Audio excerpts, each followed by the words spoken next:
join the Marnie on the Move podcast and our Sub 5 series from the U.S. Olympic Marathon Trials, where we will be interviewing brand founders, athletes, and more.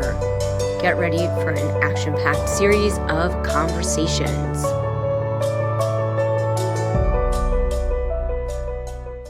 All right, guys, we are here at the Brooks Hyperion House with the one and only Kara Goucher.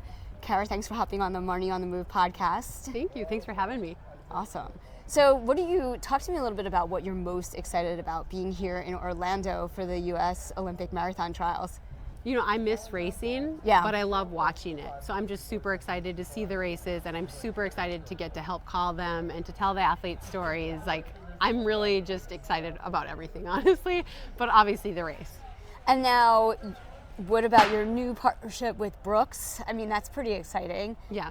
What shoes have you been running in primarily? So I haven't been able to get my hands on everything I want to get my hands on yet, but I have been running in the Ghost, the Glycerin, and the Hyperion, but not the Elite, not the carbon one. And so far, I like all three of them. Okay. I really love the Ghost and the way it feels. So I don't know though, because I still have a lot to try. Right. And do you know, how many miles have you put into those shoes?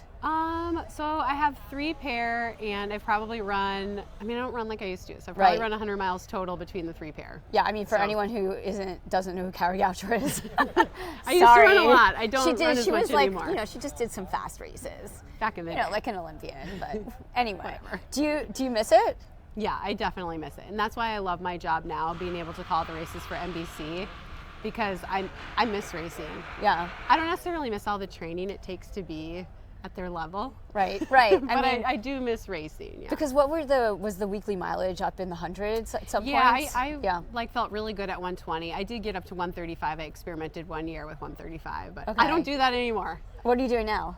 40, 45. Okay. Yeah. And now are you going to be doing any races, anything? I have a race on the calendar, but it's really just for me. Okay. It's nothing serious. It's a 5K that I just want to see if I can run as fast as my son has run.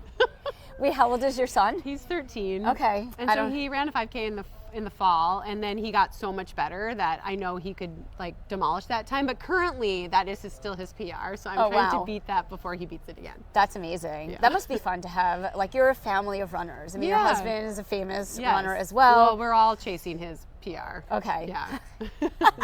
And what happens when you beat it? Yeah, I'm never going to get his, but maybe our son will someday. Yeah, that's so funny. And so the podcast, talk to me about the podcast. Are you having fun? Yeah, of course. When Des and I record, I look forward to it. We always laugh a lot. And again, it's just helped me stay connected to the running scene. Obviously, she's a huge part of the running scene in America. So it's just helped me to stay connected. And it's been really cool getting to know her. So you've built a full brand, right? You've built a full brand around starting out as an athlete and an Olympian, and then you've got the podcast, you're partnered with Brooks, you're NBC broadcaster for the Olympic trials, and you also have this amazing book. So what was the hardest of all the entrepreneurial endeavors to kind of go through, and what are you most grateful for?